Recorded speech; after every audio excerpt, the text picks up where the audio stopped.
Muy bien. Ya le salió la notificación, ¿verdad? Sí. Sí, muy bien. Pues vamos empezando.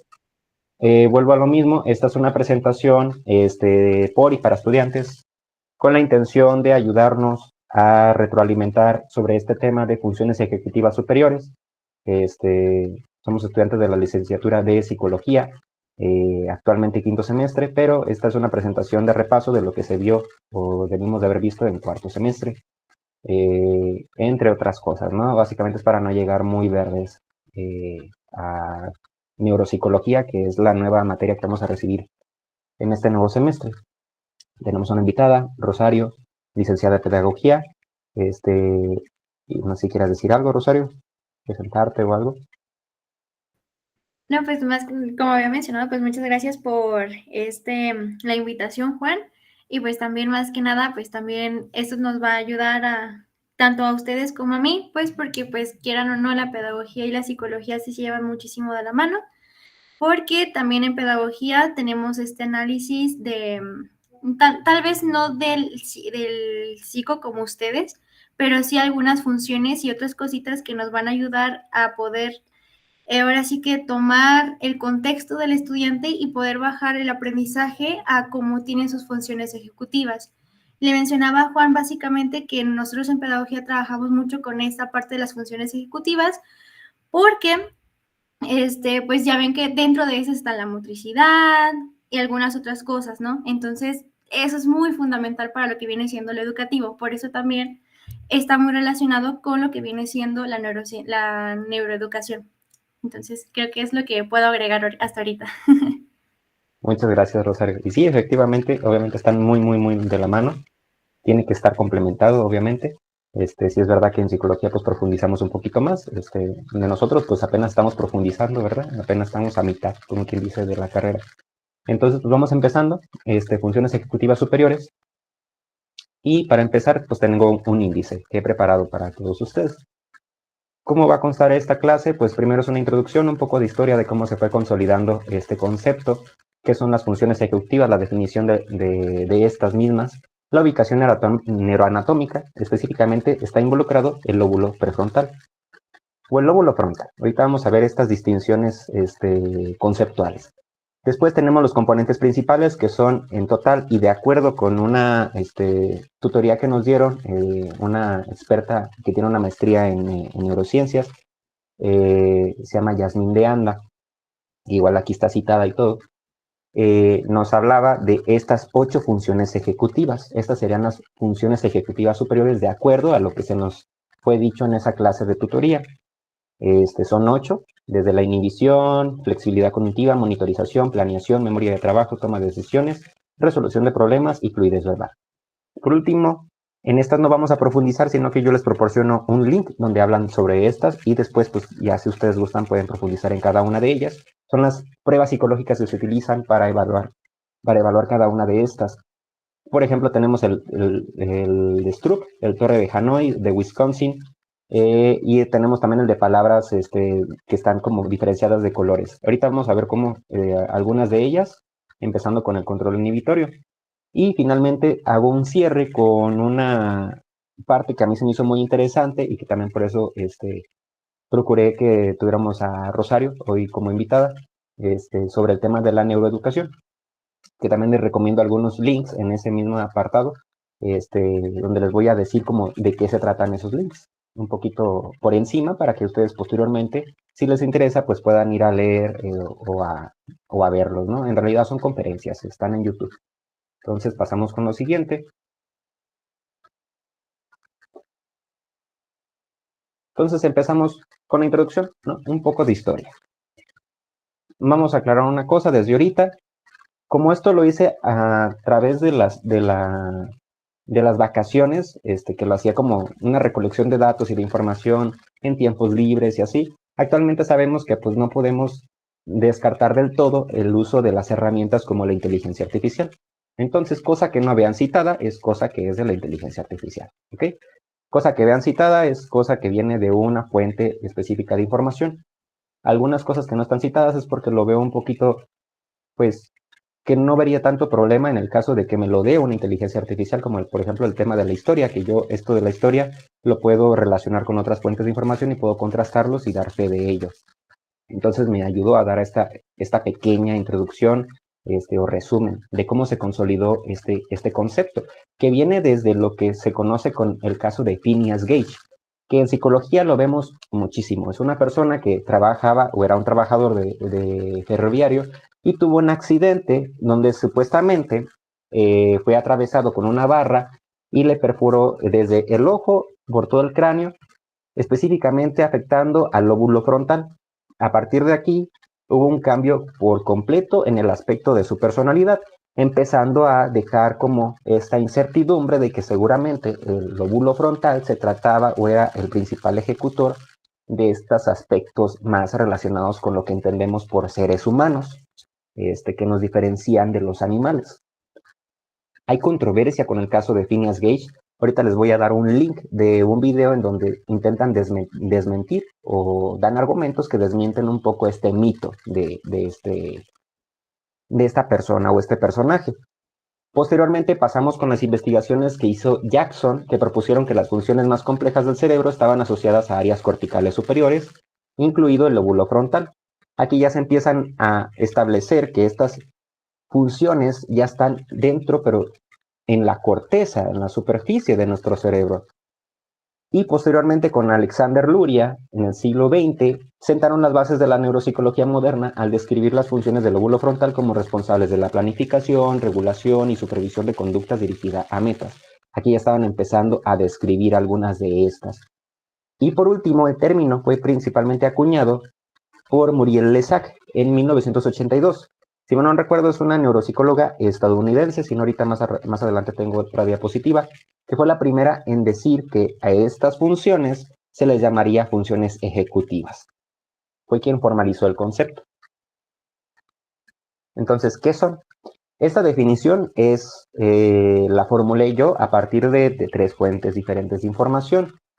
De Corvo y Casagrande, 2022, y de Cognitive Research, 2025, y también de ANDA, Yasmín de ANDA, la licenciada en psicología y con maestría en neurociencias o neuropsicología, no recuerdo exactamente bien, que fue la que nos dio una tutoría sobre esto. Entonces, ella definía inclusive ¿qué son las funciones ejecutivas? Pues todo. ¿Por qué todo? Pues bueno, para esto hay que leer esta definición que formulé en base a estas tres fuentes. Propuestas originalmente por Muriel Lesac en 1982, las funciones cognitivas o ejecutivas superiores son un conjunto de capacidades cognitivas complejas que permiten establecer, mantener, supervisar y ajustar planes de acción en contextos cambiantes, siendo indispensables en la vida cotidiana para la adaptación y la toma de decisiones. Estas capacidades incluyen la planificación, resolución de problemas y todas las que anteriormente pues ya les había dicho, y estas se fundamentan en las funciones ejecutivas básicas. En tercero, nosotros vimos funciones ejecutivas básicas como lo era la percepción, la motricidad, o sea, cómo nos movemos, cómo llega a través de nosotros la información visual, las vías aferentes, cómo nuestro sistema nervioso periférico percibe las sensaciones, el sistema sensorial. Todas estas son las funciones ejecutivas básicas que básicamente componen a las superiores. De hecho, podría ser que dentro de las superiores tienen otra jerarquía que unas componen a otras. Se podría decir que las funciones ejecutivas centrales son el control inhibitorio, la flexibilidad cognitiva y la memoria de trabajo. Estas construyen a todas las demás, que son las funciones ejecutivas de nivel de orden superior. Entonces, pues bueno, aquí puse la imagen de Muriel Lesac, neuropsicóloga estadounidense, y fue quien acuñó el término por primera vez de funciones ejecutivas, quien lo formalizó. Ahora vamos con la ubicación neuroanatómica, el papel del lóbulo frontal. Aquí les puse una definición, pero no es tan relevante. Lo relevante de esto es justo lo que dice aquí, que se conoce que alrededor del 85% de las personas el lóbulo frontal izquierdo controla el lenguaje y la articulación de las palabras, y que en un porcentaje mucho menor el lóbulo frontal derecho se relaciona con los movimientos no verbales, como la expresión facial. ¿Qué nos quiere decir aquí? Básicamente menciona que en nuestro cerebro hay lateralidades. La lateralidad básicamente se refiere al hecho de que una parte de nuestro cerebro, ya sea el hemisferio izquierdo o el derecho, puede controlar una parte u otra de lo que sea que esté haciendo, de lo que estemos haciendo. Menciona que en el lóbulo frontal, en ambos hemisferios, es donde menos lateralidad hay.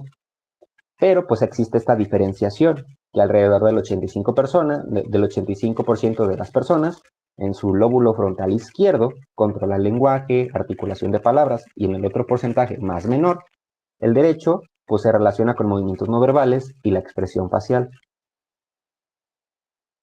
Ahora, hay algo que yo cuando estaba leyendo, y luego me hablaban del lóbulo frontal, y luego me hablaban del prefrontal, decía, pues qué es una y qué es otra, porque a veces me las diferencian y porque a veces me hablan de ellas como si fueran iguales.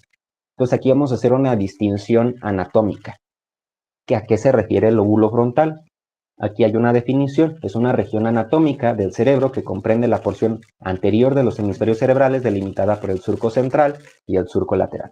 El surco central también es conocido como la cisura de Rolando y el surco lateral es la cisura de Silvio. Ahorita hay una imagen que va a ilustrar esto. Las funciones de estas incluye varias, con roles específicos como desde la corteza motora primaria, área de Brodmann 4, la corteza promotora y suplementaria, área 6, área de Broca 44 y 45 y la corteza prefrontal. ¿Sí? Es toda la parte que comprende lo que se entendería por lóbulo frontal. Por otro lado, tenemos la corteza prefrontal. Es una región funcional dentro del lóbulo frontal que ocupa las partes anterior de este lóbulo, es decir, todavía más enfrente. Corresponde a las áreas de Brodmann 9, 10, 11, 12, 46 y 47 y se encarga de los procesos de alto nivel, conocidas como las funciones ejecutivas. Y aquí tenemos algunas de ellas, ¿no? Entonces, podríamos decir que porque se llaman diferentes, pues bueno, porque el lóbulo frontal hace una distinción de división anatómica, como cuando vemos los mapas y hacen una división con líneas invisibles, aunque aquí no son invisibles, aquí sí existen estas líneas, de donde establece de qué parte a qué parte de tu cerebro se habla del lóbulo frontal y del prefrontal. Cuando hablamos de corteza prefrontal, estamos hablando de áreas más específicas dentro del lóbulo frontal que están encargadas de estas funciones ejecutivas superiores. ¿Alguna duda aquí? ¿No? Muy bien. No. Si hay alguna duda, adelante, pueden levantar la manita, creo que aquí te deja Meet así levantar la mano, o interrúmpanme, o si me equivoco, digan, Juan, estás equivocado. Espérate, no digas tonterías. Entonces, No, todo está muy claro. ¿sí? Ah, que gracias. Entonces pasamos con lo siguiente, neuroanatomía funcional. Esto es lo que les decía. Según yo, si pueden ver, sí pueden ver. Este es el surco central. Aquí el cerebro está muy raro, ¿no? En principio esto creo que se debería estar un poquito más acá, pero por cuestiones de ilustración creo que lo hicieron así. El surco central, a eso también se le llama cisura de Rolando, y este es el surco lateral, o también cisura de Silvio, que es básicamente las divisiones que hacen del lóbulo frontal al temporal y el parietal, ¿sí? De aquí para atrás es el parietal, y de aquí para abajo es el temporal. Ahora bien, era esto lo que les decía. Toda esta comprensión desde donde está el surco central hasta acá abajo se le llama lóbulo frontal. Por otro lado, a la corteza prefrontal solamente se comprende desde esta zona más anterior del lóbulo frontal hasta acá abajo. Que esta corteza prefrontal se divide en otras tres, que es la área dorsolateral, que es la que está más arriba, la ventrolateral y la orbitofrontal. ¿Ok? Estas, a su vez, también se subdividen en otras partes, ¿no? Por ejemplo, la ventrolateral, de repente van a escuchar hablar sobre la ventromedial, ¿no? Que pues está todavía más adentro, dentro de esa zona. Y así sucesivamente. Y estas se dividen todavía más en diferentes áreas de Brodmann, esparcidas en esta zona prefrontal. Bueno, aquí tenemos desde lo que se comprendería desde el lóbulo frontal, pues porque tenemos desde la corteza primaria, la 6 y 8, premotora y campo ocular frontal. La 8 es la ocular frontal. Y la 6 es la corteza premotora. La 9, 10, 11 y 12, corteza prefrontal, dorsolateral y ventromedial. 44 y 45 son las áreas de Broca, que son las que usualmente están asociadas con la producción del lenguaje. Por eso también en la anterior diapositiva se consideraban que eran como parte de estas cortezas que están encargadas del movimiento, de que nosotros podamos articular las palabras o movernos, ¿no? ¿Por qué se mencionan estas? Pues porque dentro de las funciones ejecutivas está la fluidez verbal, entonces estas van a ser muy primordiales, ¿verdad? Que no hay que caer en cuenta en el que se hable de un reduccionismo del cerebro. Al fin y al cabo, la corteza cerebral siempre va a estar conectada, recibiendo información y mandando información con otras áreas subcorticales, es por debajo de la corteza, como los ganglios basales, el sistema límbico, la amígdala, etc. ¿Ok? Luego 46, corteza prefrontal dorsolateral, y 47, región orbitofrontal inferior. Muy bien. Entonces pasamos a la siguiente.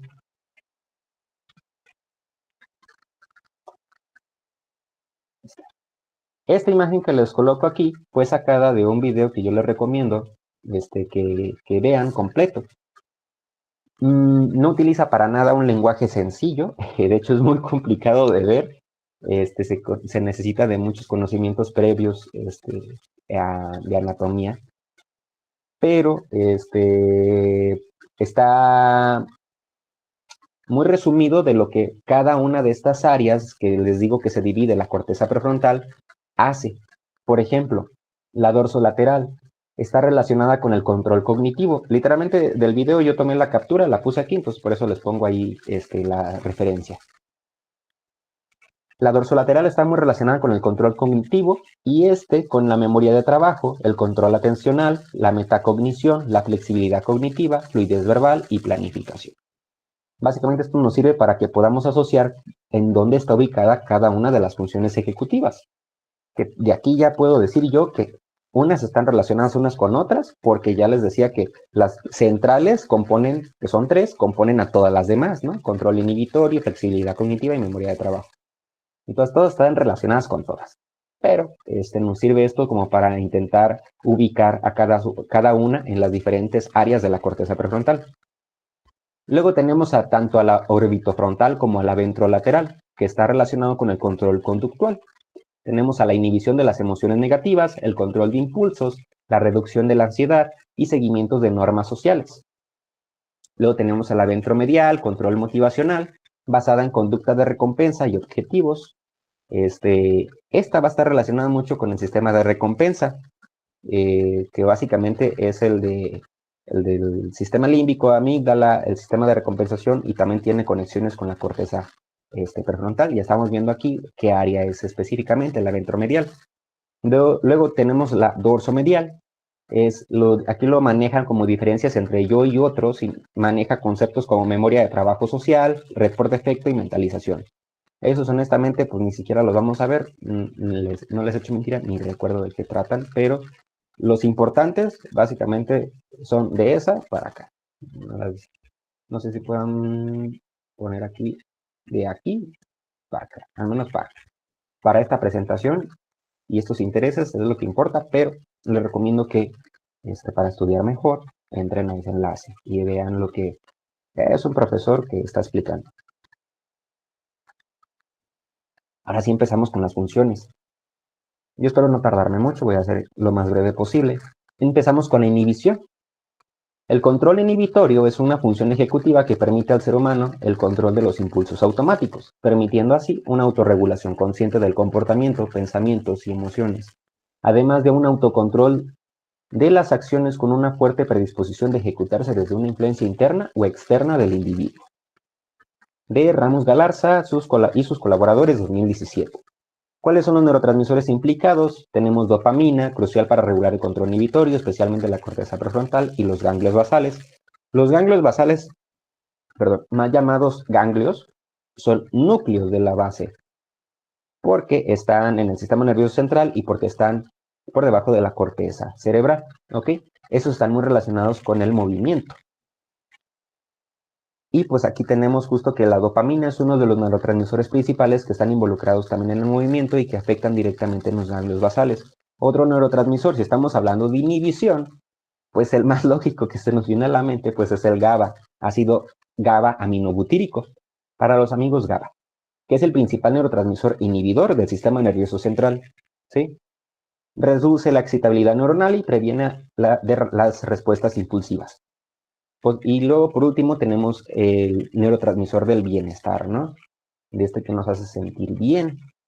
El de la dopamina está más relacionado con el tema de las adicciones y de sentir como euforia. Y el de la serotonina es como más como el del bienestar. Y modula la inhibición de las conductas emocionales y sociales. Y aquí les pongo un ejemplo de algunas pruebas que se utilizan para evaluar esta función ejecutiva del control inhibitorio, que es, por ejemplo, el test de Stroop o el test de colores y palabras, que es justo el que te ponen así, que dice rojo, pero su color no es rojo, es verde. Entonces tú tienes que decir ya sea o lo que dice la palabra o el color del que son las letras. Entonces, pues ahí te tienes que controlar entre el impulso de que decir lo que está escrito y lo que no está asociado con el color. Entonces, ahí tienes que regular muchas funciones ejecutivas, no solamente la inhibición, pero principalmente esta. Igual les pongo un video aquí en esta sección donde está el dibujito de YouTube. Aquí abajito, si le pican a la palabra complementa, los va a redirigir a un enlace de YouTube para que puedan complementar con un video bastante interesante. De hecho, en ese mismo video, no, perdón, este es de un documento. Pero aquí nos habla de diferentes tipos de control inhibitorio. Hay una clasificación de estos. No voy a entrar en detalles, simplemente ya después lo podrán leer ustedes o lo podrán pausar para que lo lean. Pero esta clasificación los divide básicamente en 5. Tenemos el control inhibitorio motivacional, el control inhibitorio automático, el control inhibitorio ejecutivo, el control inhibitorio conductual y el cognitivo. A grandes rasgos. Por ejemplo, los más importantes, diría yo, o mejor dicho, los más fáciles de identificar, podría ser el conductual, que obviamente pues se trata de que si tú tienes que hacer una tarea o algo en específico, tienes una meta, un objetivo de hacer algo en especial, tienes que controlar alguna parte de tu conducta para eliminar diferentes tipos de interferencias o para que tu motricidad se afina y puedas agarrar las cosas adecuadamente y puedas lograr la meta. Tienes que inhibir otras partes de tu cuerpo. Y el cognitivo hace más bien interferencias internas, ¿sí? A que si quieres resolver un problema matemático, lo que sea, y tú estás pensando en ello, pues tienes que intentar inhibir otros pensamientos dentro de tu cabeza que de repente dices, ay, el Instagram, ¿qué me habrán comentado en tal foto? O, ay, la notificación, ¿qué habrá pasado con tal notificación? X, ¿no? Es intentar inhibir otros pensamientos ajenos a lo que tú quieres hacer. Por ejemplo, el automático se refiere mucho a este sistema atencional, que se me hizo muy interesante porque lo podemos correlacionar con otras clases que ya hemos tenido sobre cómo funciona, que es una función cerebral básica, justo, el tema de la atención.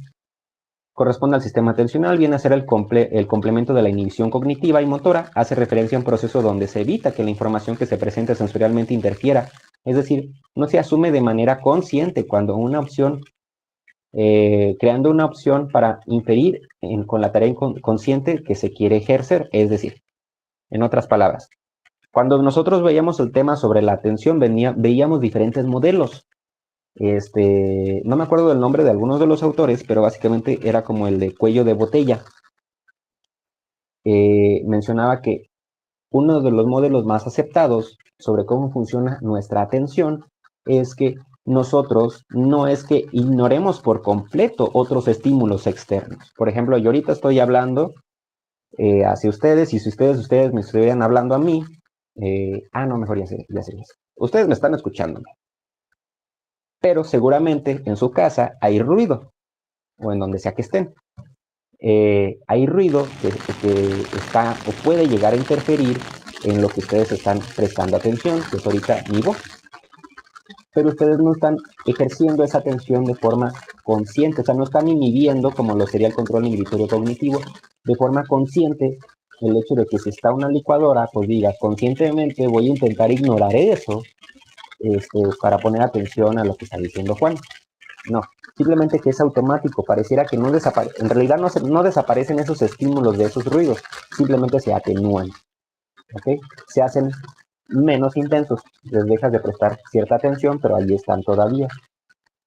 Entonces, pudiera parecer que luego pudiéramos retomar cada uno de ellos. Y luego viene este mal llamado multitasking, que en realidad no existe. Y cuando no le prestas atención directamente a una sola cosa, luego cambias a tu sistema atencional a otra cosa y luego a otra cosa, pues en realidad no estás prestando atención a nada. Y al rato lo que tú estás escuchando de mí, pues no se te va a quedar nada, ¿verdad? Entonces, pues, les recomiendo que profundicen en estas clasificaciones. A nivel anatómico, la neurobiología del control inhibitorio es básicamente del mismo documento. Les puse aquí unas capturas en donde habla de cómo cada una de estas clasificaciones de control inhibitorio está relacionada con áreas diferentes de nuestro cerebro. Es decir, estamos hablando del ejemplo del control inhibitorio ejecutivo motriz, que es en este que está aquí, que les estoy señalando. Dice que está conectado con la ínsula anterior, lóbulo parietal inferior, las circunvoluciones frontal, medial e inferior. ¿Okay? O sea, cada clasificación, cada tipo de control inhibitorio está conectado con diferentes áreas cerebrales, que tiene pues, toda la razón de ser, ¿no? Tiene toda la lógica del mundo. Si estamos hablando de un control inhibitorio que es conductual, es motriz, pues tiene que estar conectado con partes de nuestro cerebro que estén relacionados con el control de la motricidad de nuestro cuerpo. Algo que sí me hizo muy interesante que mencionan aquí mismo en este documento es, bueno, les voy a ampliar aquí porque honestamente no se ve. Yo sí puedo ampliarles.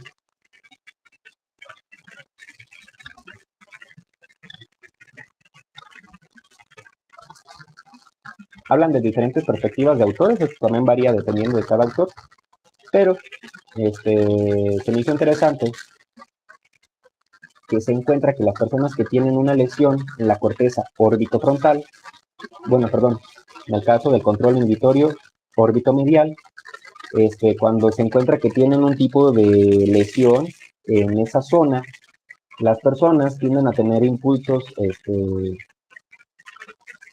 que presentan como irritabilidad, hiperactividad, impulsividad, o todas esas conductas que presentan una marcada pérdida de control inhibitorio.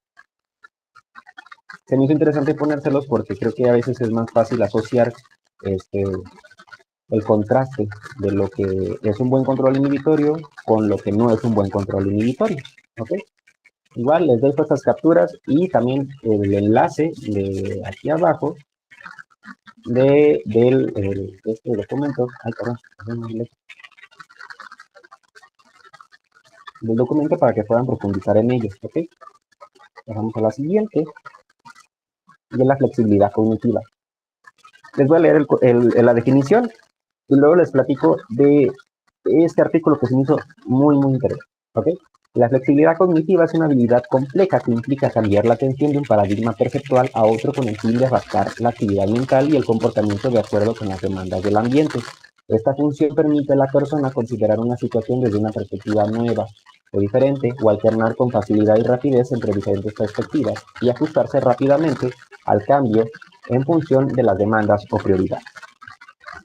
Básicamente dice que tenemos la capacidad a través de la flexibilidad cognitiva de cambiar de una cosa a otra, ¿sí? O de encontrar diferentes alternativas. Ante una problemática encontramos diferentes alternativas o soluciones, ¿ok? Lo interesante es, bueno, los neurotransmisores implicados, dopamina, noradrenalina y glutamato. Pero no voy a profundizar en eso. Lo interesante es este artículo. Flexibilidad cognitiva, su promoción en la infancia. Este documento se habla de un estudio realizado con niños y sus cuidadores pertenecientes de contextos de riesgo social. Básicamente lo que hicieron los investigadores fueron a una escuela que recibe a niños que vienen de contextos de riesgo social, ¿sí? Riesgo social podemos hablar desde el hecho de que en ese lugar hay muy poca seguridad, a lo mejor hay muchos robos, no es seguro caminar en las calles porque pues, a lo mejor te asaltan, cualquier cosa, ¿no? Cualquier tipo de violencia.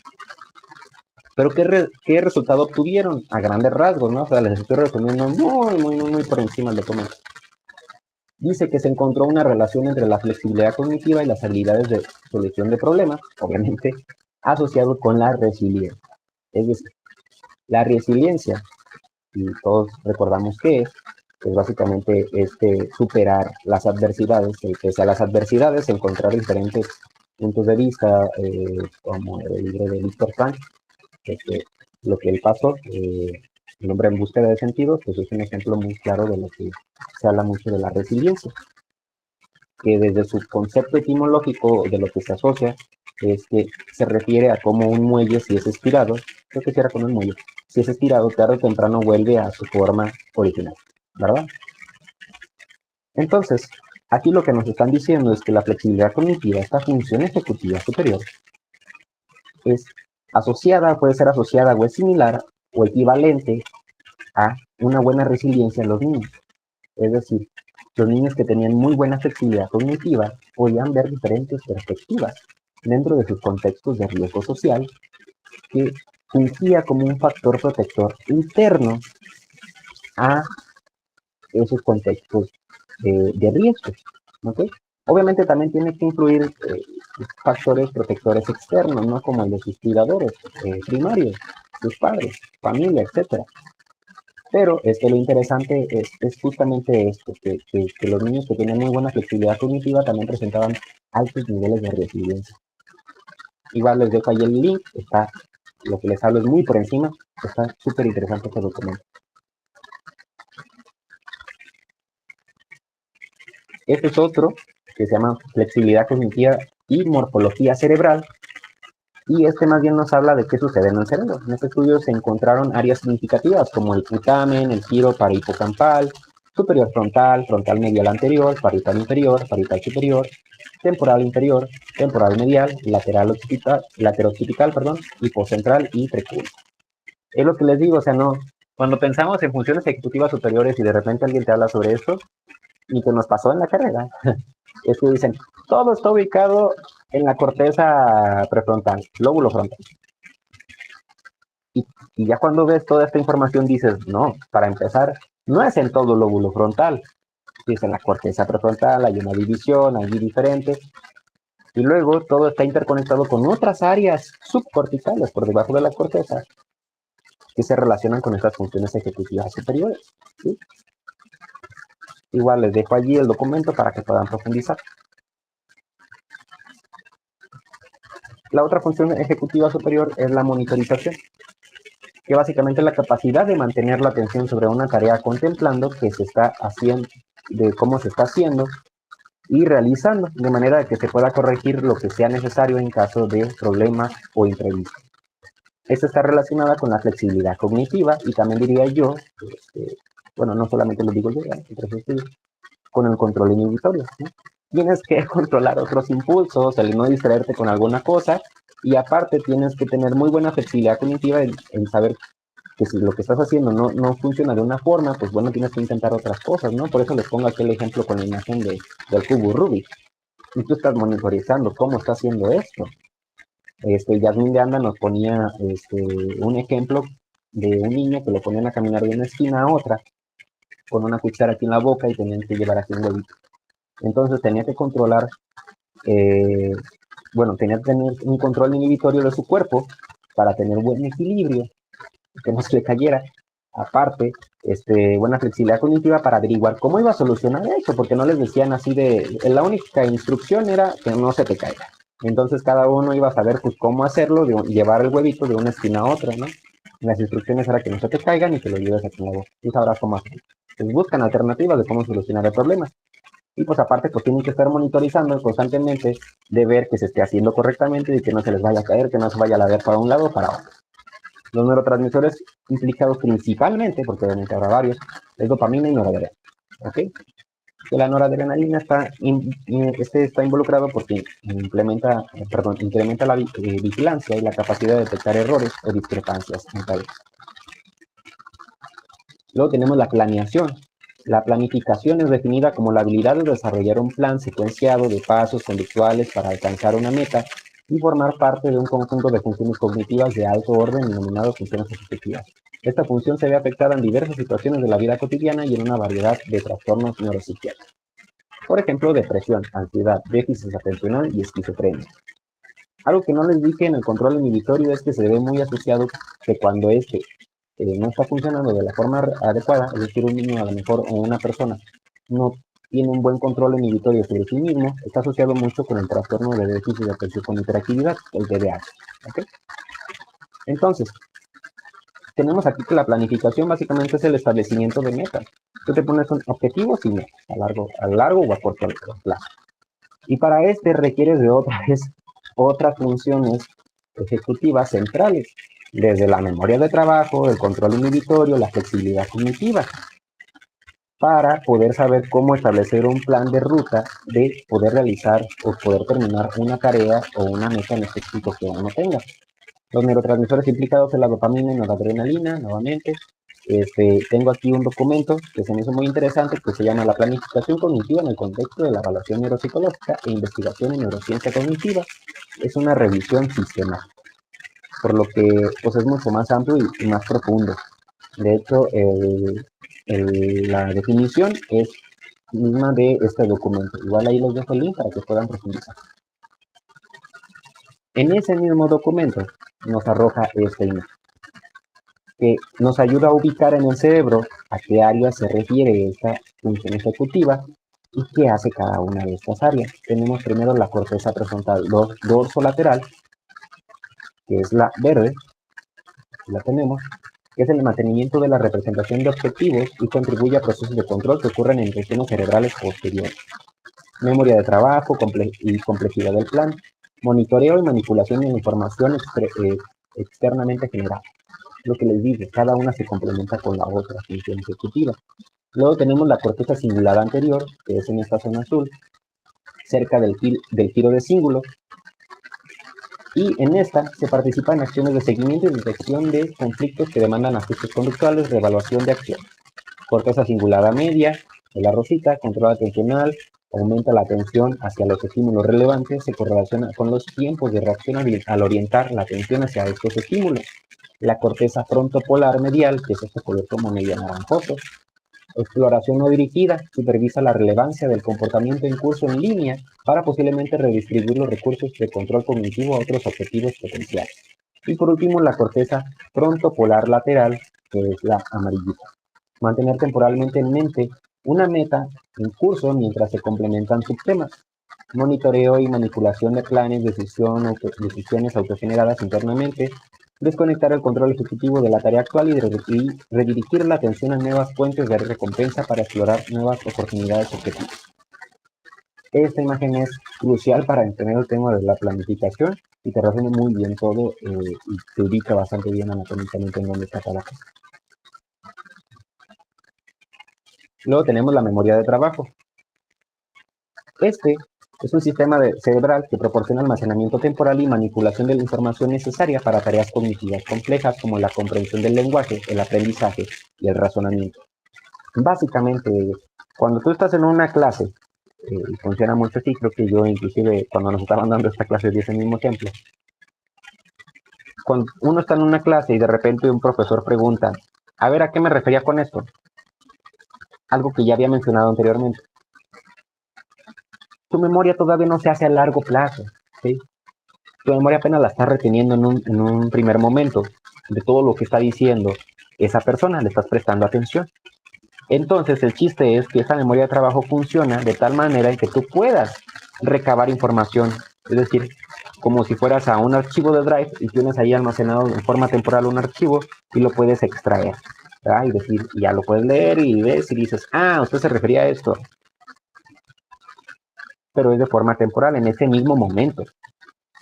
De hecho, se hace una distinción entre lo que es memoria a corto plazo con memoria de trabajo, porque la memoria de trabajo pues funge como el que en ese mismo momento tú la estás utilizando, puedes recabar informaciones en ese mismo momento. Inclusive cuando estás aprendiendo a andar en bicicleta, o ya sabes andar en bicicleta, otra vez recabas información y la llevas a la práctica, ¿ok?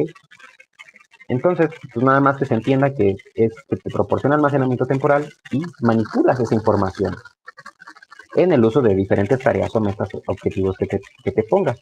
Ya después, depende de la forma educativa, cómo se te enseñan las cosas, el material didáctico, etcétera, el sistema de aprendizaje, pues ya será que pues esa memoria que pareciera que es temporal, luego la consolidas, que tendría que ver con el hipocampo, y se hace ya memoria a largo plazo, ¿verdad? De la que nuevamente pues puedes tener acceso, puedes revisitar esa memoria, puedes tener acceso y sacar otra vez esa memoria, esa información, esos datos, lo que uno se le ocurra, ¿no? Neurotransmisores implicados, está la dopamina, noradrenalina y glutamato. Y igual les recomiendo este documento, se llama Memoria de Trabajo y Aprendizaje, aportes a la neuropsicología. Este está muy involucrado en el tema de cómo la memoria de trabajo se influye en los métodos de aprendizaje, ¿ok? En cómo nosotros aprendemos. Bueno, aquí les digo como un texto pequeño de lo que habla el artículo. Se los pongo más bien como de forma declarativa, de que entren y lean en una parte en específico un subtema que se llama memoria de trabajo multicomponente, que se divide en el componente de bucle fonológico, agenda visoespacial, episódico y ejecutivo central. Y también leer abajito de ese tema viene otro tema que se llama neuropsicología de la memoria de trabajo, para que profundicen, porque aquí simplemente les estoy diciendo la definición de esta función ejecutiva de forma general, pero aquí estamos hablando de una división que se hace de la propia memoria de trabajo, y posteriormente se habla de la neuropsicología, o sea, de las partes anatómicas que están involucradas, para no alargar un poquito más esta sesión. Ya después tenemos la toma de decisiones, que la toma de decisiones básicamente es el proceso de realizar una elección entre varias variables alternativas en función de nuestras necesidades. Tenemos la capacidad de comprobar todas las consecuencias y resultados que tendrán las diferentes elecciones. Voy a hacer una pregunta. ¿Qué otra función ejecutiva creen que estaría relacionada con esta, principalmente? ¿Alguien?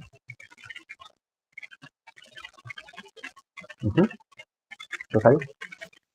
Bueno, pues yo hace tiempo había leído precisamente sobre esa parte de las funciones. Y si no mal recuerdo, ya tú me corregirás, lo que viene siendo la toma de decisiones y la planificación son muy unidas. Por esta parte de que obviamente se tiene que tomar decisiones para planificar en el futuro. Entonces tomaba mucho en una de las lecturas que estuve leyendo, que la tomaban en conjunto. No sé si eso es a lo que te referías. Sí, básicamente. O sea, lo que quiero que entiendan, o sea, sí, correcto. Lo que quiero que entiendan es que no son independientes unas de las otras. Efectivamente, para la toma de decisiones vas a necesitar hacer una buena planificación para tomar una buena decisión. También vas a necesitar flexibilidad cognitiva, ¿no? Pensar en diferentes alternativas. Pues todas están relacionadas al fin y al cabo. Principalmente la que sería más relacionada con esta, con la toma de decisiones. Pues sí, efectivamente sería la planificación, el que puedes establecer metas para poder tomar una correcta decisión. En neurotransmisores implicados, pues tenemos la dopamina, serotonina y noradrenalina, ¿no? Algunos de los implicados. Y también les comparto aquí otro sitio web que básicamente habla un poquito más a profundidad de qué es esto. Áreas cerebrales implicadas. Tenemos la corteza prefrontal ventromedial, la corteza prefrontal dorsolateral, amígdala y corteza cingulada anterior. Y aquí nos dice básicamente a qué se refiere cada una de ellas. En la primera, la ventromedial, tenemos que procesa información sensorial y experiencias previas para guiar la toma de decisiones. La corteza prefrontal dorsolateral participa en la planificación, memoria de trabajo, flexibilidad cognitiva y desarrollo de estrategias, que son las que les decía que también pueden estar relacionadas. Y aquí está la que mencionaba Rosario, planificación. La amígdala analiza los estímulos sensoriales y evalúa posibles consecuencias negativas basadas en las experiencias previas, incluyendo en la toma de decisiones, que la amígdala está muy relacionada inclusive con el aspecto de las cosas que pueden ser como peligrosas. La corteza cingulada anterior procesa las consecuencias asociadas a decisiones con elementos de riesgo o incertidumbre, ayudando a la regulación de acciones futuras. Aquí hay otra imagen, igual tiene información similar, pero pues ya aquí hay una ubicación neuroanatómica más ilustrativa. Luego tenemos ya la resolución de problemas, que esta sigue una serie de pasos. La capacidad para identificar un problema, analizarlo, tomar medidas lógicas para encontrar una solución deseada y supervisar y evaluar la implementación de dicha solución. Este proceso requiere de integrar múltiples funciones ejecutivas como la memoria de trabajo, la toma de decisiones y la planificación. Aquí se incluye la anterior, ¿sí? Eso es lo interesante y lo curioso de cómo se van mezclando unas con las otras. Neurotransmisores implicados a la dopamina, glutamato, acetilcolina. Pero sigue una serie de pasos esta función ejecutiva. Tenemos desde identificar un problema, describir el problema, buscar soluciones, que implicaría justo el tema de la flexibilidad cognitiva, tomar decisiones, que es una función ejecutiva, un plan de acción, que tiene que ver obviamente con la planificación, y la monitorización, que es el seguimiento y la evaluación. ¿Ok? Tú, cuando quieres resolver un problema, identificas cuál es el problema, describes el problema, buscas qué soluciones pueden haber ante el problema, tomas una decisión en base a eso y generas un plan. Y mientras haces el plan para resolver el problema, evalúas y monitoreas que todo esté funcionando adecuadamente. Luego tenemos la fluidez verbal, que básicamente es que podamos decir las formas de, como pues por ejemplo estoy hablando ahorita, ¿no? Que tengamos esta coherencia con las palabras. Igual les leo la definición, corresponde a una función ejecutiva y a una tarea de producción lingüística que requiere la puesta en marcha de mecanismos de acceso al léxico, así como también de capacidades cognitivas. La fluidez verbal se divide en dos: fluidez verbal semántica y la fluidez verbal fonológica. Ahorita les defino cada uno.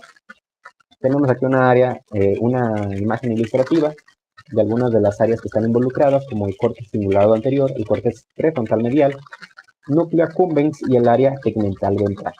Y dentro de los neurotransmisores implicados tenemos glutamato, dopamina y acetilcolina. Es importante que entendamos a nivel neuroanatómico y de neurotransmisores, por eso les pongo en estos, no profundizo, por cuestiones de tiempo, pero es importante ubicarlos en donde están, básicamente pues para cuando ya lleguemos a neuropsicología, porque seguramente es lo que nos van a andar preguntando. Estas estructuras permiten una correcta fluidez verbal, son las anteriormente mencionadas, y la fuente es Godínez 2021. Tipos de fluidez verbal. Estas son las que yo les mencionaba. La fluidez verbal semántica y la fonológica. En la primera, tenemos una capacidad para generar palabras relacionadas con una categoría semántica específica, como animales, frutas o medios de transporte en un tiempo limitado. Y en la segunda, la fonológica, es una capacidad para generar palabras que comiencen con una letra o sonido específico, como palabras que empiecen con la letra N. Aquí nos dan algunos ejemplos: nombrar a todos los animales que se puedan en menos de un minuto con la semántica, y en la fonológica todos los animales que comenzaran con la letra P en un minuto. De hecho, estas son las pruebas que se utilizan comúnmente para evaluar esta función ejecutiva.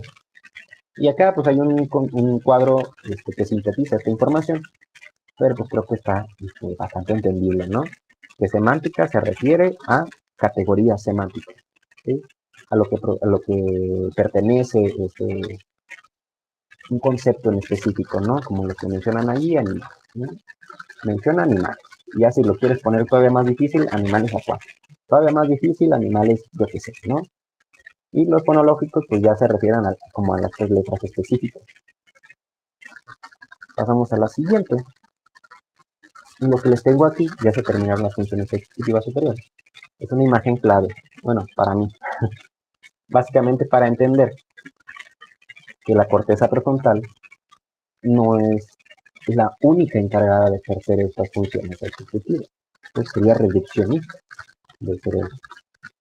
Todas estas reciben información de otras áreas subcorticales y de otras cortezas cerebrales, y estas mismas envían información a otras áreas, ¿sí? Tenemos aquí diferentes colores, como por ejemplo el azul, que hace referencia al córtex parietal, corteza parietal o el lóbulo parietal. El frontal, el núcleo accumbens, la corteza suplementaria motora, el tálamo, los ganglios basales, mejor dicho, el núcleo de la base, y el cerebelo, ¿no? Y cada una de las imágenes, de las líneas, los colorcitos, nos dice el tipo de circuito que es. Por ejemplo, el fronto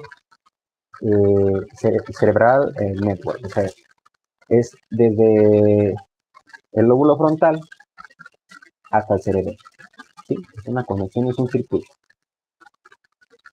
Me parece que está como bastante reduccionista en algunos aspectos, seguramente también hace relevos en algunas otras zonas, pero nos ayuda a entender qué áreas se conectan con qué áreas, mínimo de la corteza prefrontal y específicamente de las funciones ejecutivas superiores. Para profundizar, les recomiendo que vayan aquí donde dice el link. Ya cuando les pase el material, pues pueden picarle allí y ya está incluido un enlace que los lleva, así con todas las otras diapositivas, para que lean un poquito más a profundidad. De aquí yo solamente tomé la pura imagen, es de Guillén 2016. Esa es otra fuente que yo les recomiendo, que habla de forma a lo mejor muy breve, pero te dice algunas de las pruebas neuropsicológicas más comunes, que se las dividen en diferentes categorías, como resolución de problemas matemáticos, resolución de clasificación de tarjetas de Wisconsin, bueno, estas son ya específicas, test de colores y palabras de Scrub y las de semejanza, que sirven para medir estas funciones. Igual aquí tienen el link, para que posteriormente puedan profundizar y leer más acerca de cada una de ellas. Entonces, leyendo acerca de esto, llegué a esta parte que se llama neuroeducación. Me encontré con una conferencia bastante buena, que es la que yo les quiero recomendar, que habla sobre las funciones ejecutivas, de Jesús C. Guillén. La conferencia la hacen del canal de BBVA. Y lo interesante de esto es que las personas que están expectando la conferencia son puros profesores y, bueno, mayoritariamente profesores, maestros y maestras. Entonces las preguntas se vuelven bastante interesantes y retroalimentativas. Y él nos habla justo de lo que es la neuroeducación. La neuroeducación es conocida como una disciplina que estudia y aplica los conocimientos existentes sobre cómo funciona el cerebro durante los procesos de enseñanza y aprendizaje, con la finalidad de optimizarlos y que estos aprendizajes no solamente recaigan en lo que es la memorización, sino que recaigan en lo que es la comprensión del tema adecuado y se consoliden esos conocimientos y conviertan en habilidades, ¿sí?, más competentes. Entonces les recomiendo que entren a este video. Es una conferencia, dura un poquito más de una hora, pero está buenísimo. Está buenísimo. Algo que mencionaba que, por ejemplo, se me hace muy interesante, les hablo así como muy por encima del video. Hablaba de los adolescentes. En los adolescentes hay un cambio, obviamente, hormonal en ellos. Entonces, además de que su desarrollo neurológico en su cerebro es diferente, o sea, todavía se está desarrollando principalmente la corteza prefrontal. Y todas estas partes de lógica y de razonamiento todavía no se terminan de desarrollar. ¿Ok? Entonces, pareciera decir Jesús C. Guillén que es un error atiborrarlos solamente de información, tratarlos como un baile vacío y yo nomás les atiborro información. Además de que ahí entra otro aspecto de la carga horaria y de las horas de sueño que tienen, etc. Pero lo que ellos realmente necesitarían, obviamente las matemáticas y la geografía, todos esos conocimientos son importantes, sí. Pero principalmente lo que sería beneficioso el que se implementara en este sistema educativo de la secundaria sería el que aprendieran a regular más sus emociones, ¿sí? Porque el sistema límbico está a tope. ¿Okay? Entonces imagínense, su sistema límbico, las emociones a tope y sin el control inhibitorio, porque su corteza prefrontal todavía se está desarrollando, no se termina de desarrollar al completo, pues son muy impulsivos, ¿sí? O no toman decisiones muy adecuadas, o no saben qué hacer con sus emociones, no saben qué es lo que están sintiendo, entonces pueden tener conductas de riesgo, como embarazos precoces, etcétera, ¿no? Entonces, el hecho de que ayudarlos a comprender sus emociones, es saber que lo que sienten es normal y cómo pueden encontrar alternativas a tomar diferentes decisiones o búsqueda de alternativas a lo que sienten, es justo el enseñarles habilidades sociales, habilidades emocionales. Y sería primordial, pero no lo hacemos. Al menos aquí en México no lo hacemos. En la secundaria que yo fui, no lo hacían y no lo hacen.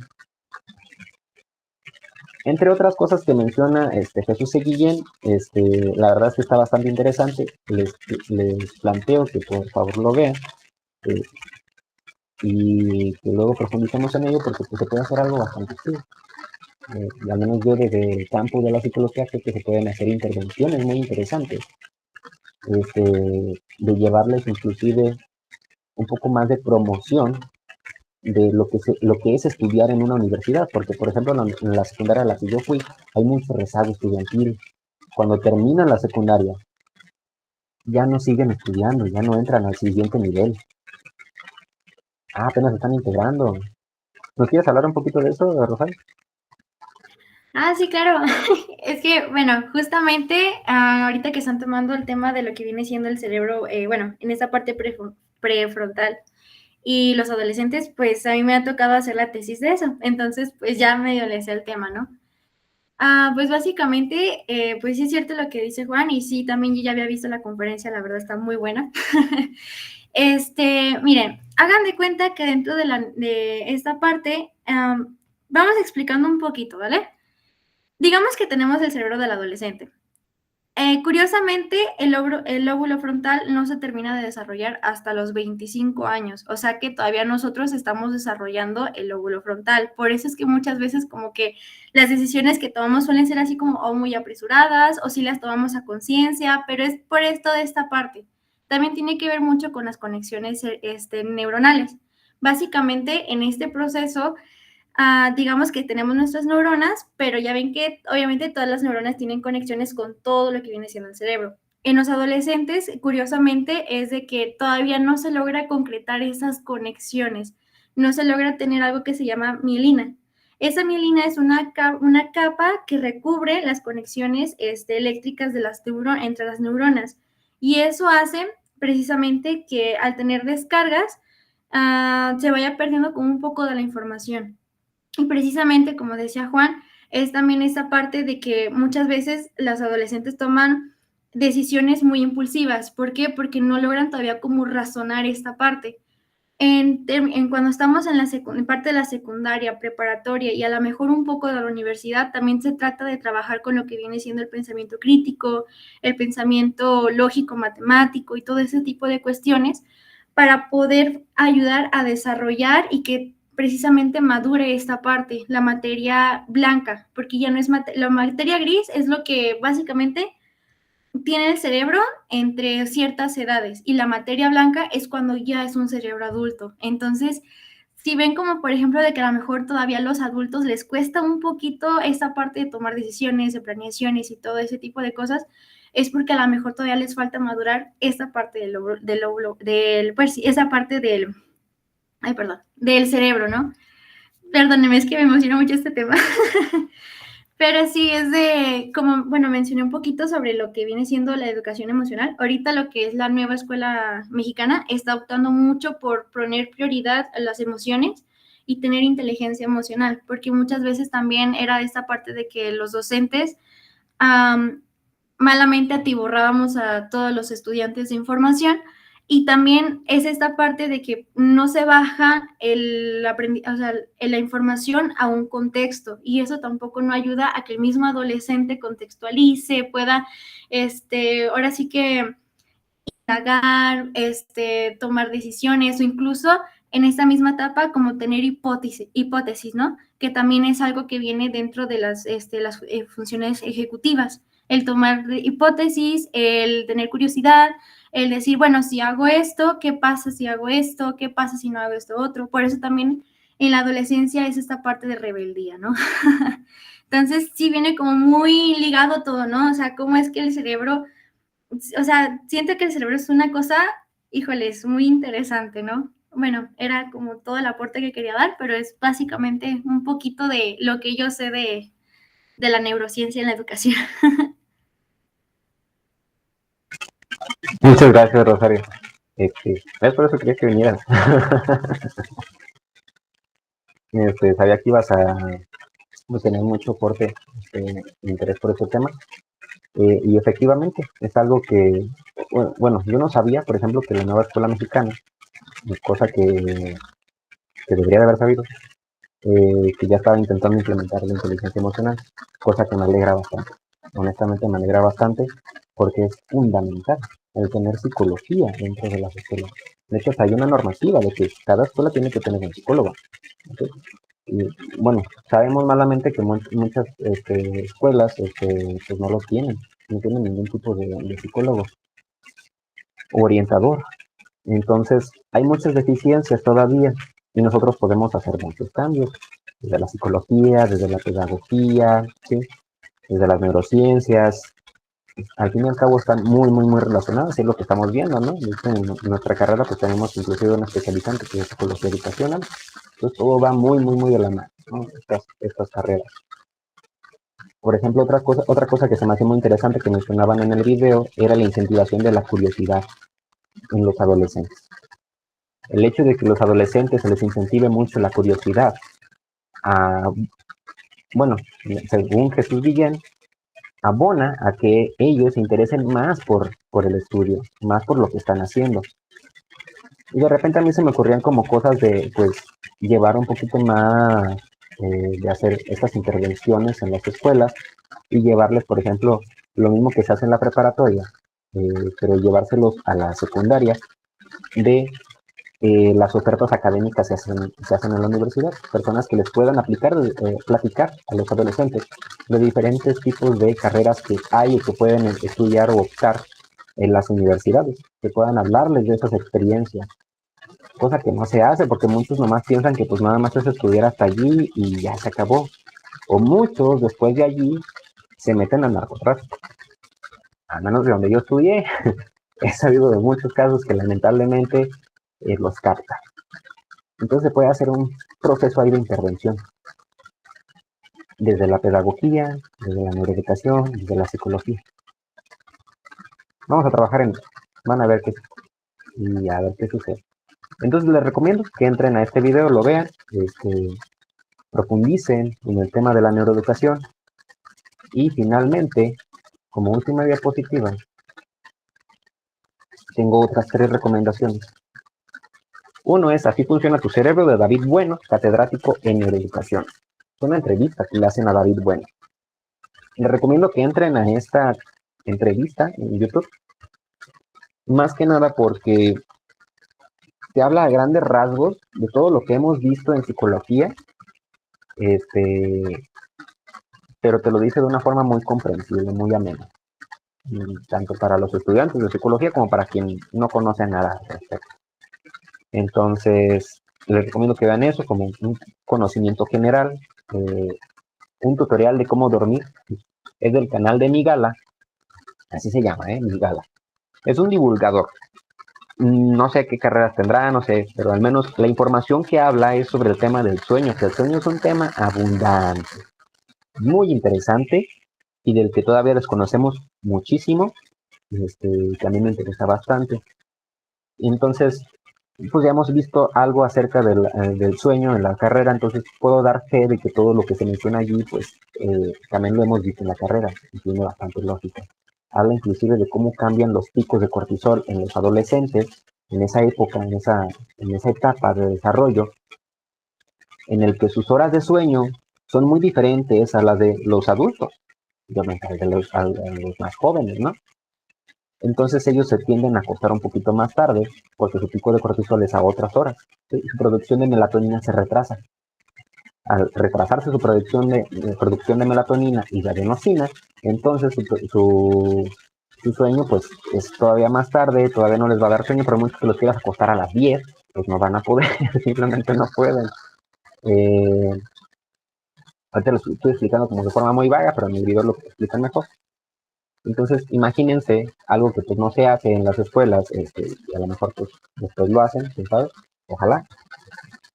Sería acomodar de forma diferente de acuerdo a los ciclos de sueño de lo que se entiende desde las neurociencias en los adolescentes, acoplar la carga horaria en un horario un poquito más adelante, en el que puedan los adolescentes levantarse y llegar de forma fresca, digámoslo así, a la escuela y poder aprender.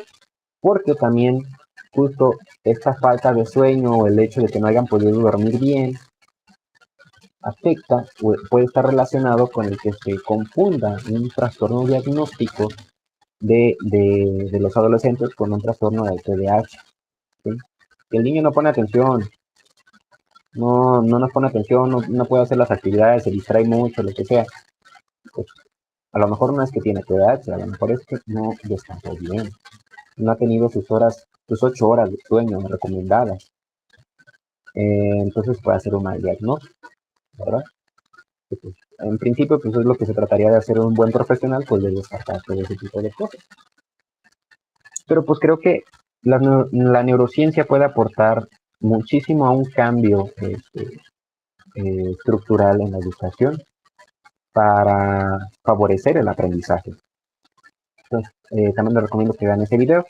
Y el último, que no lo he terminado de ver, apenas hoy lo estaba viendo y dije, también lo es Antropóloga revela secretos de comportamiento humano. La antropóloga es Izanami Roca Project. Sé que el nombre suena como que muy escatológico, pero pues ya saben cómo son redes sociales. De repente ponen nombres así como que muy llamativos y que dicen, esta cosa seguramente va a estar hablando como de algo de New Age, yo qué sé. Pero no, sí está bastante bien fundamentado todo lo que dice en la entrevista. El entrevistador hace preguntas muy interesantes y de hecho él dice o plantea que qué interesante sería tener toda esta información de la psicología, de la regulación emocional, de la inteligencia emocional que menciona Rosario, tenerla desde etapas escolares más tempranas. Nos entenderíamos mejor, ¿sí? Aprenderíamos mejor, nos evitaríamos muchas otras cosas.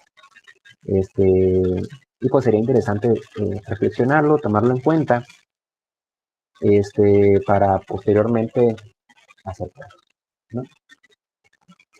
Y bueno, aquí les tengo todas las fuentes de información, también adicionales, están en los links, en las palabras ancladas, pero si no pueden por alguna razón entrar allí, pues están acá.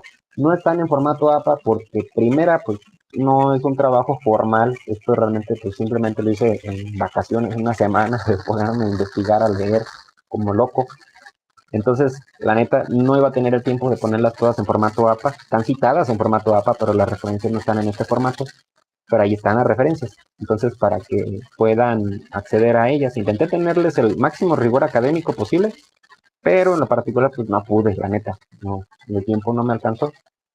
Y para finalizar, pues no sé si alguien tenga una pregunta, algo que conversar. A lo mejor algo que preguntarle a Rosario o algo. Digo, si Rosario está de acuerdo. Sí, claro, cualquier duda, si la puedo contestar, adelante. ¿Alguien? ¿No? Pues yo sí tengo una pregunta. Por ejemplo, Rosario, eh, nosotros vamos a entrar a quinto semestre. Ajá. Y vamos a tener una clase que se llama, no me acuerdo bien del nombre, pero básicamente es, es como psicología orientada a personas con necesidades especiales, ¿ok? Ok, Neurodivergentes. Entonces, ahí me interesaría saber, tú desde la pedagogía, ¿cómo han visto este tema o tú cómo lo llevas a cabo? ¿Qué les han enseñado? ¿Qué han visto? ¿Qué sabes? ¿Qué me pudieras decir si tienes Sí, información al claro. respecto? Sí, gracias. Ajá, está bien, mira, pues nosotros desde la pedagogía lo hemos abordado más en esta parte de qué cosas o cómo es que podemos ayudar al alumno dependiendo de ciertas necesidades. Como tal, no lo abordamos a profundidad, es como más básicamente dependiendo de lo que a ti o sea, de lo que tú vayas buscando, de lo que vaya surgiendo en la clase, nos van explicando. Por ejemplo, hubo una clase que sí recuerdo que estuvieron como mencionando muchos algunos, pues algunas, ¿cómo podemos decir? Algunas condiciones, como era el síndrome de Down, el TDA, el autismo y todo ese tipo de cosas. Nos enseñaron más en esa parte de cómo identificarlos, cuáles son las pautas y en dado caso, cómo acoplar las actividades al nivel de desarrollo que tiene el cerebro de ellos. Porque bien sabemos que obviamente da por grados también, dependiendo de, ahora sí que el trastorno que se esté hablando, y a partir de ese trastorno, pues ahora sí modificar las actividades. Recuerdo mucho lo que viene siendo el del autismo, porque también se menciona mucho, porque ay, vieran cuántos casos hay de personas que tienen un grado de autismo y no uno como que, bueno, no uno, sino muchas veces los padres de familia, la misma sociedad los toma como algo como ya muy característico de ellos, pero no se dan cuenta de que ya a lo mejor es un Asperger, es un autismo nivel 2 o algo por el estilo, ¿ok? Entonces mencionaban esta parte de que a lo mejor bajar las actividades a nivel y la necesidad que tengan. Ahora sí que en pedagogía nos enseñaron básicamente a que primero tenemos que tener en cuenta el contexto del alumno, que sabe, basarnos en, no sé si han escuchado de un tal Piaget, para nosotros es como nuestra Biblia en pedagogía. Entonces, dependiendo de, ahora sí que del rango de edad en donde sí, es que realmente Piaget es como, ahora sí que en pedagogía es la Biblia de que te tienes que aprender todas las etapas y de según lo que vaya diciendo es lo que vas a ir, ahora sí que viendo cómo va el desarrollo, ¿no? Entonces, por ejemplo, para un niño autista, pues te das cuenta de que se supone que está en tal rango de edad, debería desarrollarse estas pautas, pero no, estoy viendo que a lo mejor tiene un año, no sé, 1 o 2 años más arriba, ¿no? O más abajo, dependiendo. Pero sí, básicamente es que, o sea, que tenga muy consciente esta parte de la contextualización y de las necesidades de los alumnos. Sí, y era eso, y básicamente también de tener, pues, en el caso de la educación, tener aulas especializadas para este tipo de conductas. Y más que nada, bueno, no de conductas, pues, sino de ese tipo de trastornos. Más que nada ahorita con lo de la nueva escuela mexicana, que ya todos los niños pueden entrar a un aula escolar, pues no sé si sabían que antes era de que no, es que si un niño tiene, no sé, síndrome de Down o algo, tiene que ir a una escuela especial y cosas por el estilo. Ahora, No, no con sabía. esto de la... ¿Sí? No, digo que no sabía eso. No podían Sí, hacer eso.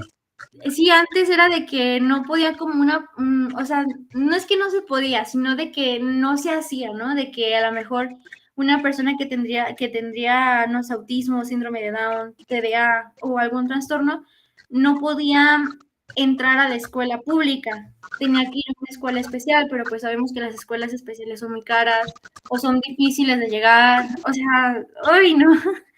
Entonces, sí, así es, escuelas especializadas. Y ahora con lo de la nueva, es que sí, ay no, es todo, siento que más que nada, creo que la primera recomendación es como quitarnos todos esos prejuicios, o sea, realmente, porque hay muchos prejuicios alrededor de todos estos síndromes. Y les digo, o sea, si antes esto se hacía, ya con lo de la nueva escuela mexicana, ahora se trata de impulsar a que precisamente los niños puedan entrar a una escuela pública, porque seamos sinceros, las escuelas especializadas para atender ese tipo de trastornos no son muchas, son caras y están lejos. Entonces, pues obviamente los papás muchas veces no pueden mover a sus hijos, muchas veces no tienen las oportunidades, entonces ya se abrió un poquito más a la nueva escuela mexicana y pues sí, todavía seguimos aprendiendo de ello.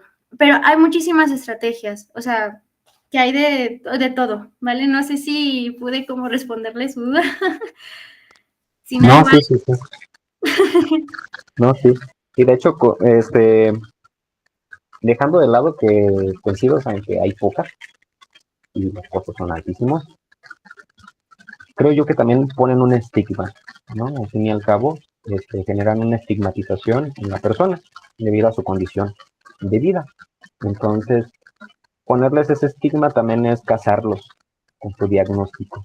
Sí, así es.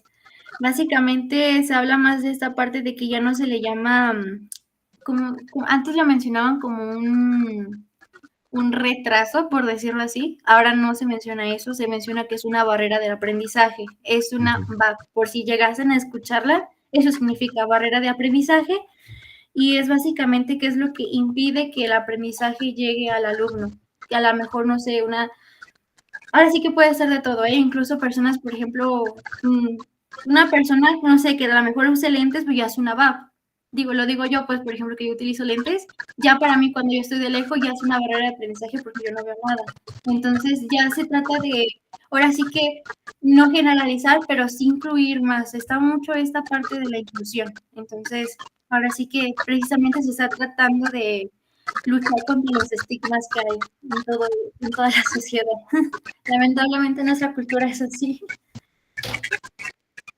Y digo, qué bueno que se está haciendo, obviamente pues no es fácil, Sí, estamos claro que no. ajá, sobre todo en el país en el que vivimos como México, donde hay tantos estigmas, todavía pues mucho patriarcado, ¿no?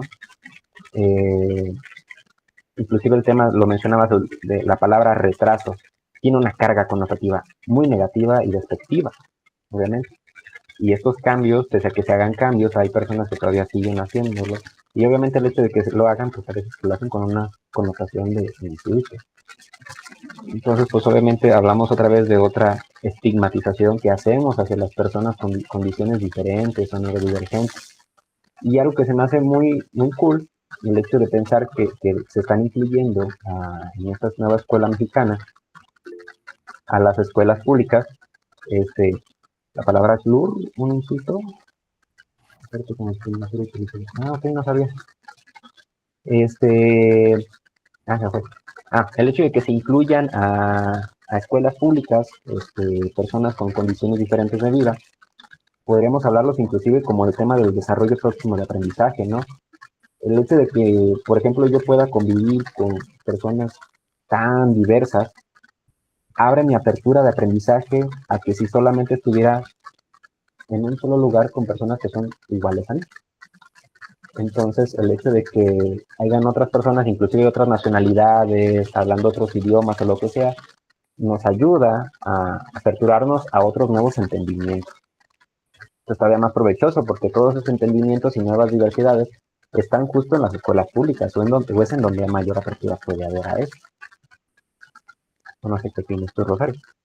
No, sí, claro. Ahora sí que, pues es que básicamente el aula, la escuela es un lugar vivo, es un lugar muy social, entonces sí, es, ahora sí que básicamente, pues tratar de incluir a la gran, o sea, a la gran mayoría de personas precisamente para que haya este intercambio de contextos y cultura, más, o sea, pues sí, contexto y cultura para fomentar el aprendizaje y que precisamente se logre transformar la sociedad.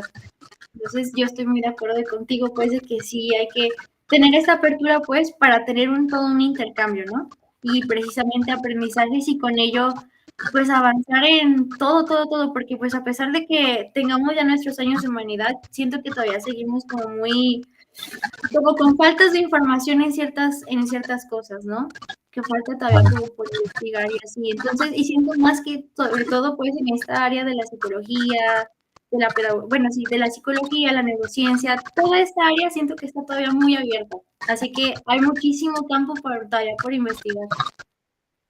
Y una última pregunta, Claro. bueno, a lo mejor, ¿no? Pero, bueno, Está bien, adelante. la primera que me surgió cuando estabas platicándonos ahorita, mencionas a Piaget, que lo tienen como como una Biblia, ¿verdad? Pero también nosotros Sí, de pues sí, repente pues sí. tenemos como nuestra Biblia, que es como el DSM-5, ¿no? En la mayoría de diagnóstico de trastornos, Ajá, que pues hay ahí debate entre si se les llama trastornos o no, ¿verdad? ajá. Porque el trastorno también tiene otra carga negativa, muy connotativa, muy negativa y estigmatizante. El punto es, ¿lo contrastan con algún otro autor, a Piaget? Porque nosotros también revisitamos a Piaget, pero hay algunos estadios de desarrollo que pues de repente lo contrastamos con otra información que actualmente ya se tienen a través de las neurociencias específicamente. Sí, claro. Pues mira, es que básicamente, digamos que como tal la Biblia, por decirlo así, es Piaget, pero sí hay más información que tenemos, obviamente, que buscar para contrastar, ¿no? Porque es obvio, no podemos comparar a lo mejor el contexto que tenía Piaget cuando investigó a estos niños con el contexto latinoamericano que tenemos, porque obviamente el desarrollo de cada uno es bien diferente. Entonces sí te puedo decir de que tenemos como base a Piaget o nos inspiramos en Piaget, pero obviamente buscamos otros lados. Precisamente, como les comentaba al principio, la pedagogía se agarra mucho de la psicología, de la neurociencia, de todas estas ciencias, precisamente porque también nosotros buscamos la manera de cómo llegar a las personas para que aprendan. Básicamente, ahora sí que la pedagogía es lo que viene siendo el estudio del aprendizaje, entonces tenemos que agarrar un poquito de todo, ¿no? Por eso también digo, o sea, Piaget es la base, pero es como la base para ir partiendo, ver cómo es que podemos ir refutando, qué podemos contrastar, comparar, es eso. Es básicamente solamente que ayudes la base, porque pues también Piaget no abarca todo, ¿no? Cuando estaba haciendo la tesis no abarcaba la adolescencia y era como, ¿y ahora qué hago? Me están pidiendo esto, Piaget no dice nada de la adolescencia, entonces fue cuando tuve que buscar por otros lados y pues hay muchos autores y pues también tengamos en cuenta que Piaget ya tiene muchos años, muchísimos años, entonces pues sí, como dije, los contextos son muy diferentes y pues obviamente partimos más que nada como una base, como diga, Piaget menciona este estadio, sin embargo, este otro autor dice esto. Entonces sí, es muy de contraste, pero solo es la base Piaget. Ok. Sí, me imagino, pero no sé, quería mejor como contrastarlo contigo. Y una última pregunta, mencionaste que hay pautas cuando se detecta que hay a lo mejor un estudiante, un alumno, un niño que presenta una condición distinta con alguna barrera de aprendizaje, ya incluyendo el concepto que ha aprendido gracias a ti, gracias Rosario. Sí, de que. ¿Cuál sería esa pauta? ¿Hay como una pauta que establece esta nueva escuela? ¿Que la tienen que seguir todos? ¿O es por escuela? No. Es que digamos, es que está bien diferente, o sea, es una cosa algo no complicada, pero sí muy como borrosa, ¿sabes? Como que todavía no se logra enfatizar este punto, porque hay muchos docentes que todavía no logran como detectar que un niño tenga pues una discapacidad, ¿no? Sí, lo puedo llamar así. Hay, pues como les dije, hay maestros que todavía dicen, no, es que tengo alumnos que no me hacen caso, pero a lo mejor presentan alguna que otra pauta que dices, es que a lo mejor el niño tiene TDAH o tiene TDA, o que también todos los maestros quieren como catalogar a casi todos los estudiantes o ponernos en el foco del TDAH. Entonces es como de, nosotros como pedagogos no estamos diseñados, no estamos educados para diagnosticar, pero sí para checar como de, oye, este niño le pasa algo, trae algo. Ahora sí hay que derivarlo con un especialista, ahora sí que sería con ustedes y ustedes ya lo ya hacen sus respectivos los respectivos test. Pero nosotros es como de, a ver, bueno, según veo el niño a lo mejor, no sé, tiene pues falta de concentración, le falla el habla, pero ya tiene tantos años, se supone que ya no debería estar en esta etapa, está pasando eso, está pasando aquello, a lo mejor tiene tal discapacidad, o a lo mejor tiene esta tal barrera, así, no es una pauta, así tal cual, pero sí es como detectar ciertos puntos, ¿no? Así como foquitos amarillos que se van prendiendo, así de, ay, se prendió este foquito amarillo, se prendió este otro, déjenme investigo bien, es como básicamente eso, pues. Pero te digo, no todos los docentes tenemos esta capacitación para poder detectar las barreras a simple vista. Y también es porque no estamos tan capacitados o diseñados más bien para diagnosticar. Simplemente es como para, oye, estoy checando que algo no cuadra aquí. Es eso y ya poderlos derivar con ustedes. Ok. Es que quería saber como si es que había como que una pauta muy específica, como con pasos y así. Pero sí, pues es lo usual, ¿no? O sea, que básicamente si se encuentran señales de alarma, pues obviamente tiene que hacerse alguna derivación. Ya dependiendo de qué tipo de alarma se esté tratando o qué tipo de condición se esté hablando, pues ya sería con el tipo de profesional de la salud al que se deriva, ¿no? Me imagino. Sí, así es. Digo, ahorita nosotros como docentes, pues el primero al que se le deriva es al psicólogo. Es como de papá de familia, mamá de familia, padre de familia, ¿sabe qué? Encontré que su hijo a lo mejor se está distrayendo mucho en clase, he tratado de muchas estrategias, pero veo que a lo mejor puede presentar tal caso. Ya sería de que a lo mejor ir con un psicólogo a ver qué le diagnostica, porque pues nosotros no somos quienes para diagnosticar, no estamos, como mencioné, no tenemos la formación para diagnosticar, pero sí para identificar.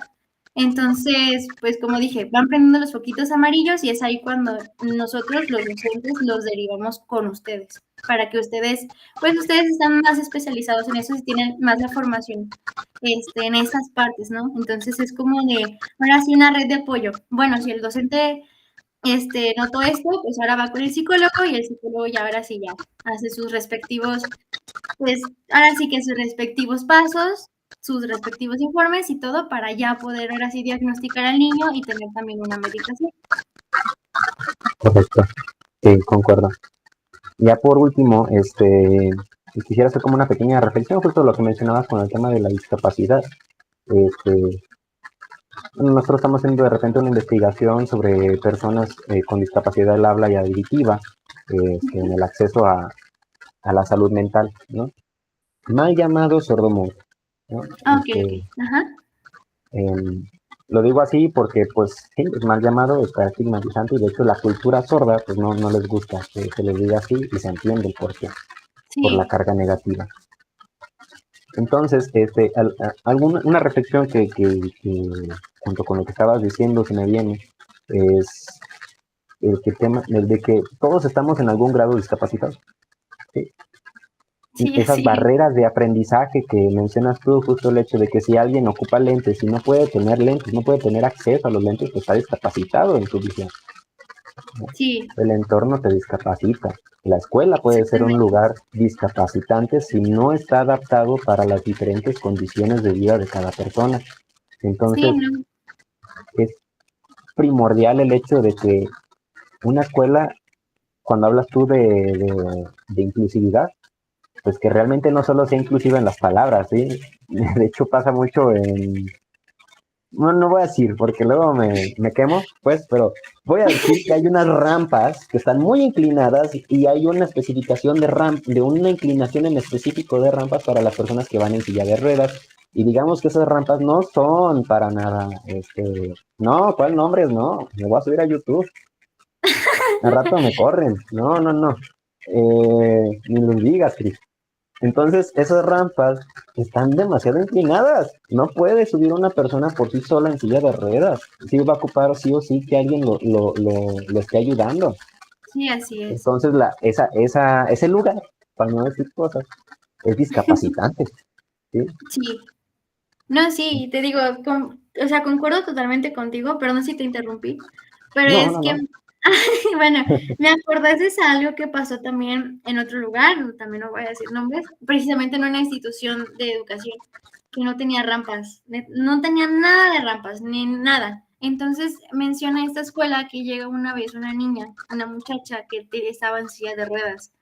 Dijeron que fue todo un show porque la escuela, las instalaciones no estaban aptas para recibir a una persona en silla de ruedas. Entonces aquí o sea, quien discapacitó a esa persona en silla de ruedas, perdón, fue la propia institución. Y es precisamente esto. Siento que, como dices, ¿no? Muchas veces hasta nosotros mismos podemos discapacitar a una persona por no tener a lo mejor la suficiente información, el suficiente conocimiento para poder ayudarlos. Básicamente es eso, o sea, muchas veces somos nosotros o las instituciones las que discapacitan a personas que no deberían estar, o sea, pues que no deberían es ser excluidas, ¿sabes? Más bien deberían ser incluidas. Y sí, se escucha muy bonito en palabras, muy bonito en, ay, esto, aquello, pero en la práctica, híjole, nos falta mucho, todavía nos falta mucho por recorrer. Nos falta mucho y vamos a hacer nosotros en la chamba.